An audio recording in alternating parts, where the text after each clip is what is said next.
A little bit less than that, about just over 65 years. And before either country was independent, they were ruled at one point by the British Empire. But we'll take just a look a little bit farther back than that even first. Back to a time when there weren't any Europeans in North America, and a lot of different small tribes of indigenous people ruled. But then the Europeans started coming over and started colonizing, started bringing new technology, and then by about 1750, the country was, well, the landmass was ruled by the United Kingdom, France, Spain. They all had major claims to what is now the United States of America. Then later on in the 1700s, the British Empire had ruled most of the eastern seaboard of the United States. And after a while, that sort of grew, and the colonies wanted to be a little bit more independent, so there was a rebellion, and in 1776 the American Revolution took place, and it resulted in the creation of the United States of America. Meanwhile, Pakistan, as Wasim Bhai said, has a much longer history even. Over 4,000 years ago, the Indus Valley civilization in Mohenjo-Daro was one of the most advanced societies of the time. They even had running water and advanced drainage and irrigation systems. But a major change came to the subcontinent region in the early 1700s when the British East India Company sent a lot of merchants over for spices and a lot of other things, and sort of took over most of it. Okay, here's some more pictures. I can see the glare. Sorry about that. In 1858, there was another change as the British Crown took control and relegated the merchants to other duties.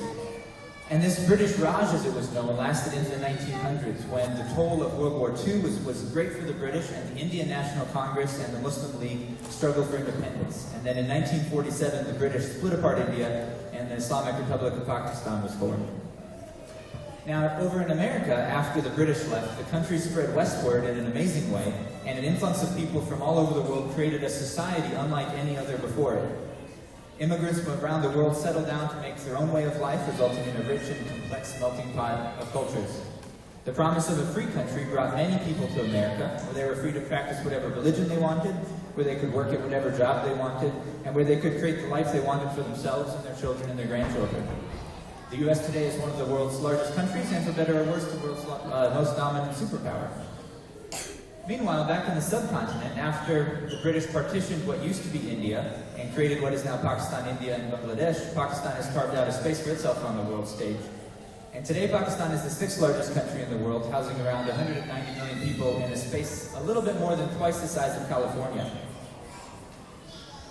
So Pakistan, you can see some pictures. I'll get to more of the pictures here in a second. Out in the lobby, there are a lot of posters about the different provinces of Pakistan. There are 4 unique provinces and lots of other territories. And the provinces stretch from the Arabian Sea in the south all the way to some of the highest mountains in the world to the north. And Pakistan is home to a richly diverse mix of people. The majority of the population is Muslim, but there are many different people groups within Pakistan, all with their own languages and cultures and religions.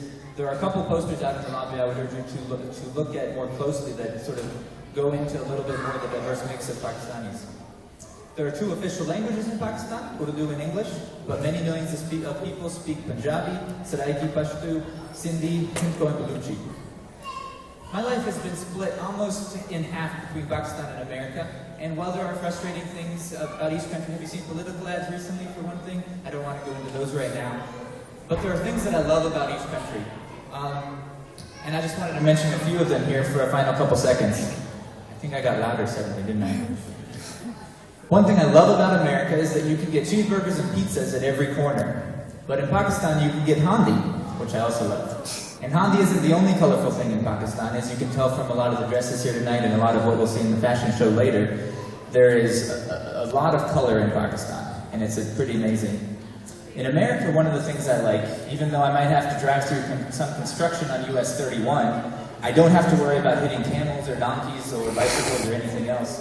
But in Pakistan, sometimes the most comfortable ride is on the top of everyone else's luggage. And where else can you move all of your furniture just with a vehicle having an 800cc engine, only as big as some American motorcycles? Did I mention I like Pakistani food? I might have said that before.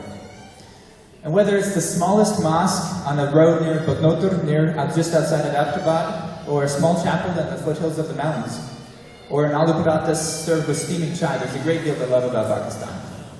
Another thing I love about America is that I can stick my head under the water faucet and I can drink to my stomach's content and I don't have to worry about getting sick. And as I mentioned before, in America, what other country has such a broad and diverse group of immigrants who have come together to build a nation unlike any other before it?